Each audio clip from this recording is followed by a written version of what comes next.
हाय दोस्तों, जयराम जी की। मैं आपका अपना राम अवतार सिंह गुर्जर। मैं आज आपको बताऊंगा कि जो अभी आपने नाम सुना होगा कि माधव राष्ट्रीय उद्यान की सीमाएं विस्तारित होने के कारण बहुत से गांव, लगभग 127 या और कुछ और हैं, वो उसी उसके अंदर आ गए हैं। और जब सीएम के साहब के बाद भी अभी एक नक्शा बना हुआ है नया, उसमें भी बफर जोन में लगभग लगभग हमारी सतनवाड़ा रेंज पूरी तरह आ गई है। और उसके अलावा अब कुछ हिस्सा करेरा रेंज का, कुछ यूपी रेंज का आया है। पहले एक ही सतनवाड़ा रेंज हुआ करती थी, अब उस हिस्सों को बांटकर 6 रेंजें बनाई जाएंगी, जिसमें 2 सुभाषपुरा बनेंगी, एक पश्चिम एक पूर्व, और उसके अलावा 2 सतनवाड़ा तो पहले से ही है। एक माधव राष्ट्रीय उद्यान की, एक हमारे सामान की, उनको साथ मर्ज कर दिया जाएगा तो दोनों रेंजें बन जाएंगी। और इसके अलावा शिवपुरी रेंज पहले से ही है और अमोला एक रेंज बनेगी। अब मैं आपको बताता हूँ ये बफर जोन क्या होता है। देखिए, बहुत सारे गांव उसमें आ रहे हैं, लोगों के फ़ोन भी आते हैं, मुझ पर कमेंट भी करते हैं कई लोग कि बफर जोन में भैया क्या होगा, बोले हमारे गांव चले जाएंगे क्या कभी। तो मैं उन लोगों को बता देना चाहता हूँ, वो पूरी तरह से निश्चिंत रहें। बफर जोन का मतलब होता है कि जहाँ उसका राष्ट्रीय उद्यान का किनारे वाला भाग, जहाँ टाइगर का मूवमेंट शायद ही कम हो। मतलब राष्ट्रीय उद्यान में 2-3 जोनें होती हैं। एक तो वो मेन जोन होती है जिसमें टाइगर रहता है, और एक कोर जोन होती है जहाँ तक टाइगर का मूवमेंट रहता है, और तीसरी होती है एक बफर जोन। तीसरी और अंतिम जोन जो होती है बफर जोन।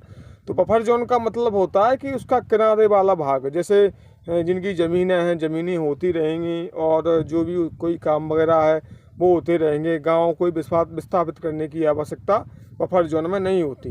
तो मैं उन लोगों को बता देना चाहता हूँ जो डर रहे हैं कि भैया हमारा गांव हट जाएगा, हम विस्थापित हो जाएगा, ऐसा बिल्कुल भी नहीं है। निश्चिंत होकर अपने जो दैनिक क्रियाकलाप के पहले से काम कर रहे थे वो करते रहें। लेकिन हाँ, ये ज़रूर है कि सामान्य से नियम थोड़े कठिन हो जाते हैं। जैसे सामान्य वनमंडल में नियम थोड़े मतलब लचीले रहते हैं, और माधव राष्ट्रीय उद्यान में सीमाएँ आ जाती हैं उसकी, तो थोड़े नियम कठिन हो जाते हैं। तो इसीलिए मतलब आपको घबराने की आवश्यकता नहीं है। आप तो कोई इलीगल काम वैसे ही नहीं करते हैं, जो सामान्य जनमानस रहते हैं, तो घबराने की कोई आवश्यकता नहीं है।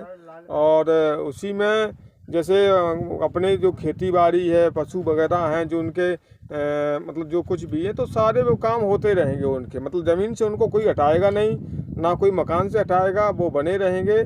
सिर्फ ये है कि टाइगर के जो मतलब जो मूवमेंट रहता है, लास्ट मूवमेंट जो माधव राष्ट्रीय उद्यान के किनारे से आते हैं, उसी को बफर जोन बोलते हैं।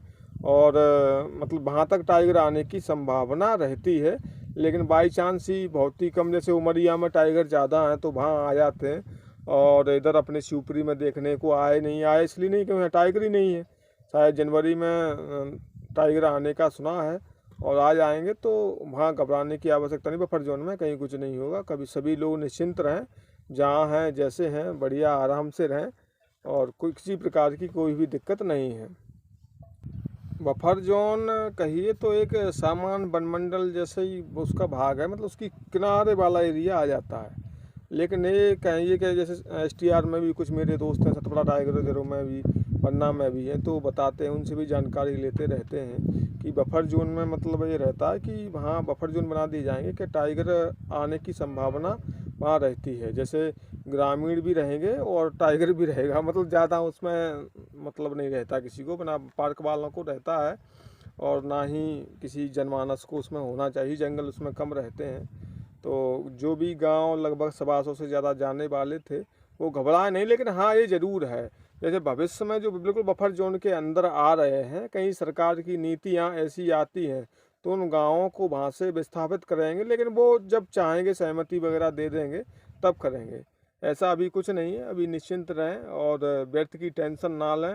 मेरे भाई लोग बढ़िया जो मुझे फ़ोन वोन लगा रहे हैं, किसी भी प्रकार की टेंशन ना लें। बफर जोन में ही जिनके गांव वगैरह आ रहे हैं, बढ़िया निश्चिंत होकर रहें। बहुत बहुत धन्यवाद। मेरे चैनल को लाइक, सब्सक्राइब और शेयर ज़रूर करें। जय हिंद, जय भारत।